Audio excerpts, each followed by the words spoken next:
सीतापुर नाम से आई हुई नीलम की शादी एक बड़े और अच्छे घर में हो जाती है। घर में सब होने के बाद भी नीलम खुश नहीं होती है। क्यों? आइए जानते हैं। अरे नीलम, पूरे दिन घर में यहाँ से वहाँ घूमती रहती हो, मेकअप करके मटकती रहती हो। ये नहीं है कि सास की जरा सेवा कर दूं। सास बेचारी थक गई होगी, उसके थोड़े पैर दबा दूं।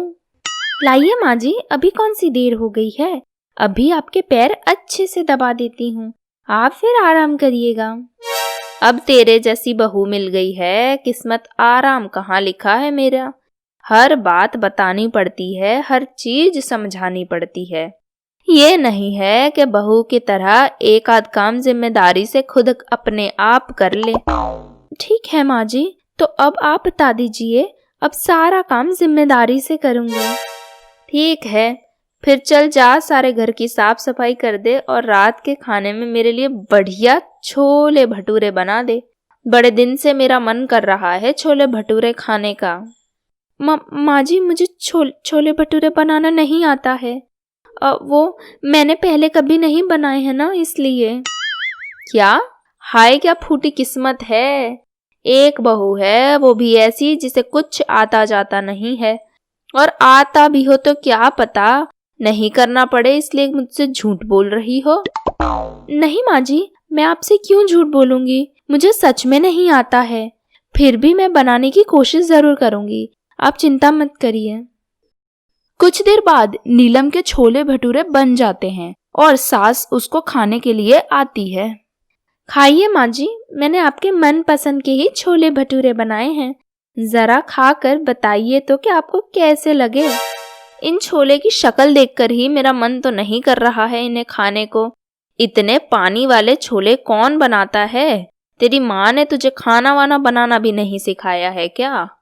माँ जी, मैंने मेरी तरफ से तो पूरी कोशिश करी कि आपको खाना अच्छा लगे। सॉरी माँ जी, मुझसे गलती हो गई। अरे गलती तो हमसे हो गई है जो शादी करके घर तुझे ले आए।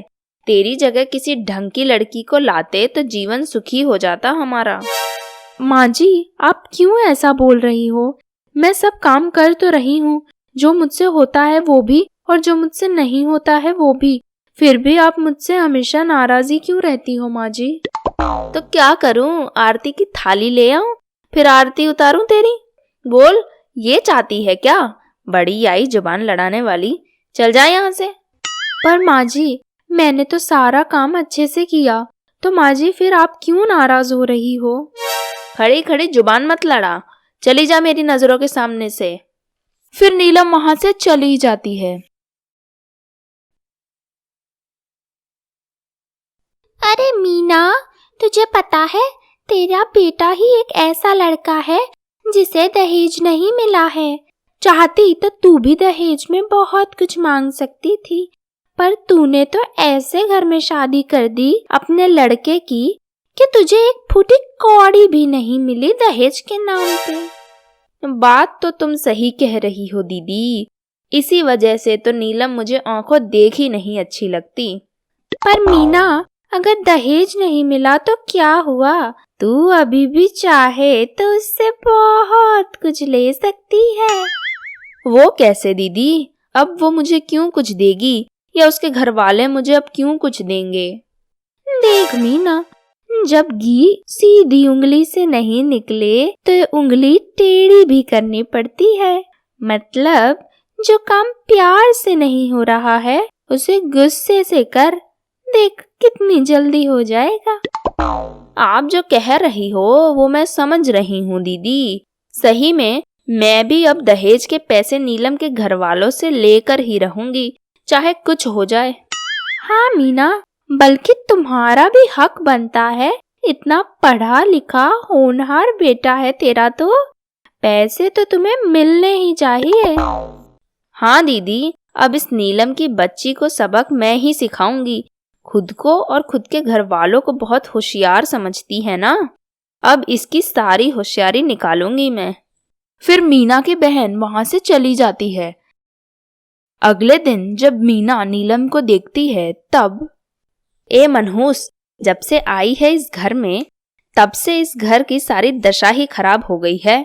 औरों की बहुएं लक्ष्मी बनकर आती हैं और तू इस घर में मनहूस बनकर आई है।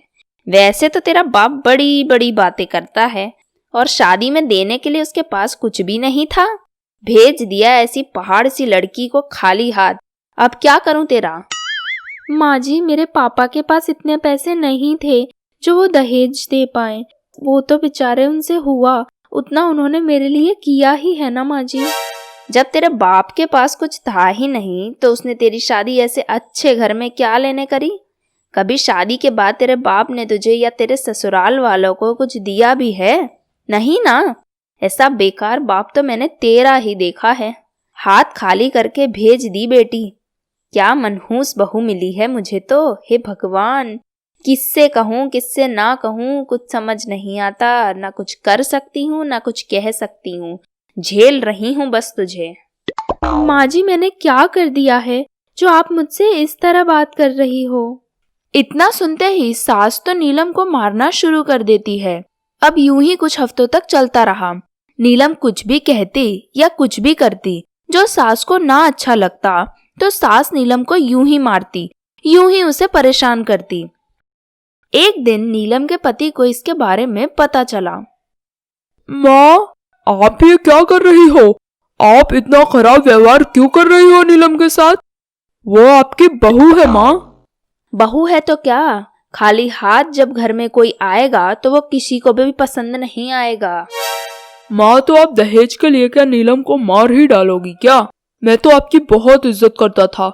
सोचता था कि मेरी माँ सबसे अलग है, जो दहेज का लालच नहीं करती है। लेकिन माँ, आप भी सबके जैसी ही हो। मन के अंदर तो आपके भी दहेज का लालच ही है। मुझे तो लगा था कि आप बहुत अच्छी हो। आप माँ जी से इस तरह बात मत करिए। वो आपसे बड़ी हैं और आपकी माँ हैं। आप उन्हें ऐसा सब नहीं बोल सकते हैं। और ये बात हम सास बहू के बीच की है, तो आप बीच में मत बोलिए। देख रही हो माँ, अभी भी ये तुम्हारी तरफदारी कर रही है और मुझे रोक रही है कि मैं आपसे यूं बात ना करूं। माँ, आपको इतनी अच्छी बहू मिली है, उसकी कदर करो। आप ये दहेज का लालच छोड़ दो माँ, आपको ये सब शोभा नहीं देता है। हाँ बेटा, तुम सही बोल रहे हो। मैं ही दहेज के लालच में ऐसी हो गई कि मुझे दिखा ही नहीं कि मैं कुछ गलत कर रही हूँ। बेटा नीलम, तुम भी मुझे माफ कर दो। मैंने तुम्हारे साथ भी बहुत गलत सुलूक किया, पर अब से मैं वादा करती हूँ कि मैं ऐसा कभी भी नहीं करूँगी। कोई बात नहीं माँ जी। फिर मीना अपनी बहू नीलम को कभी भी परेशान नहीं करती है, बल्कि उसके साथ हंसी खुशी प्यार से रहने लगती है।